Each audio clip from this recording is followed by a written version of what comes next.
Right. Good morning, good morning, good morning, ladies and gentlemen. Happy Thursday. I hope everyone is doing phenomenal. I want to say thank you guys for sticking with me, right? It's been an absolute pleasure, the feedback that I've gotten on these lives. And so today, without further ado, I have a phenomenal conversation for you all. And it's actually going to be a conversation around creative vision and imagination. And so I'm going to start it off here, right? I really think that this is absolutely essential for you to begin to develop, right? Because there's this really good book out there that says without vision, right, the people will perish, right? Having that vision. And, there was this one audio that I would listen to very like repetitively, right? It was called The Strangest Secret by Earl Nightingale. Right. And in The Strangest Secret, part of The Strangest Secret was that most people, they didn't operate with goals, right? They didn't have, a destination for where they wanted to go to. And that's part of the reason why most people fail.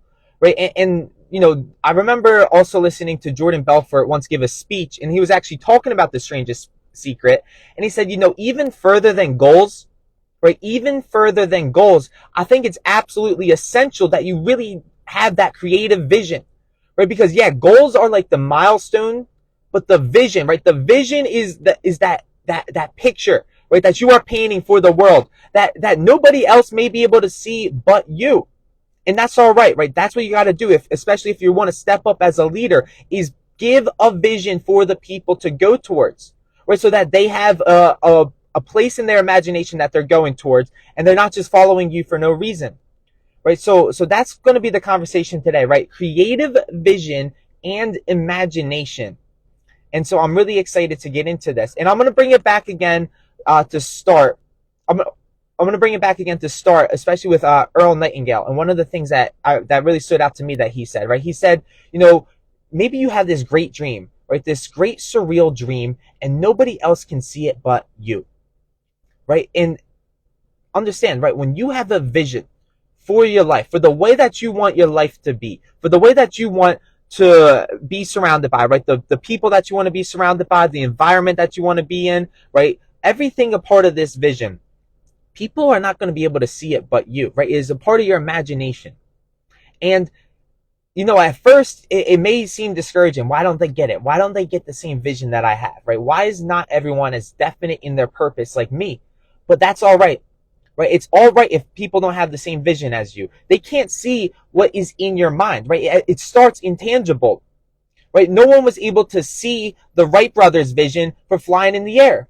And for those of you who don't know who the Wright brothers are, right, they're the people that were the first two brothers to invent the airplane, right? They didn't see the vision until it finally came true, until it came to fruition. But understand this, right? The airplane, right, it started in their minds. It started as a vision. It started a part of their imagination. What if we could fly in the air?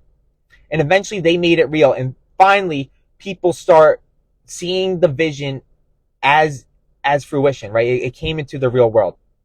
So, right, having that vision, I think it's absolutely essential that especially I've been talking a lot about like definiteness of purpose, right? Yes, have those goals, right? Have that definite goal, have that definite date of when you want to get it by, and have that definite price that you're willing to pay for it. But even more than the goal itself, right? Have the vision. What is the bigger vision here? Right? Most people don't realize, right, how long term I'm really thinking about this. Right? I'm thinking from the end. I'm thinking from the end at this point, right? I'm only 23 years young at this moment. I already got 57 episodes under my belt, right? What's going to happen if I continue on this vision from the end, right? How far can I really take this? And yeah, it may seem like I don't have much followers right now, but even Jesus only had 12 followers. And look at the vision that he was able to give to the world today. Right? 2,000 years later, people are still following him. Right? So understand, right? He is an individual as well that had a creative vision, was able to give it to the world, no matter how many people were really following him. Hello there, Heather. No matter how many people were there following him, he was still able to convey it to the world. And now 2,000 years later, right, people are still following that vision. Right? So that is how impactful this can really be. Now, one very important factor in developing a creative vision is really having an imagination, right? Having the imaginative faculty that is going to help you start really visualizing what you truly want for yourself. And I'm going to give you a cool definition for imagination that Napoleon Hill gave in one of his speeches. And this is really cool. So he says that imagination is the workshop wherein is fashioned the purpose of the brain and the ideals of the soul. Right? Your imagination is the workshop where it is fashioned the purpose of the brain and the ideals of the soul. Right? Yes, your ideas start out as non-tangible forms of energy. And luckily, we are blessed with such a magnificent supercomputer right in between our ears, whose purpose is to really start kicking into drive one of these higher faculties, which is the imagination. And it is absolutely essential through the imagination faculty that you start beginning to write out your vision, write out your dream, write out, specifically what you want for your life.